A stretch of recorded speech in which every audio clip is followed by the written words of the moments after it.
আমরা জানি হো অর্থ কে, আর কে কে এর ইংরেজি হলো হো অল। যদি সেন্টেন্সে বলতে চাই তাহলে বলতে পারি আগামীকাল তোমার সাথে কে কে যাবে।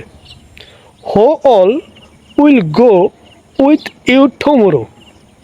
হোয়ার অর্থ কোথায়, আর কোথায় কোথায় এর ইংরেজি হলো হোয়ার অল। যদি সেন্টেন্সে বলতে চাই তাহলে বলতে পারি এই সপ্তাহে ছুটিতে কোথায় কোথায় যাবে। Where all will you go during this week's holiday. When অর্থ কখন, আর কখন কখন এর ইংরেজি হলো হোয়েন অল।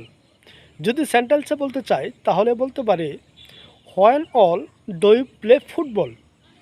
কখন কখন তুমি ফুটবল খেলো। হোয়াট অর্থ কি, আর কি কি এর ইংরেজি হলো হোয়াট অল। যদি সেন্টেন্সে বলতে চাই তাহলে বলতে পারি সকালে তুমি কি কি খেতে পছন্দ করো। What all do you like to eat in the morning.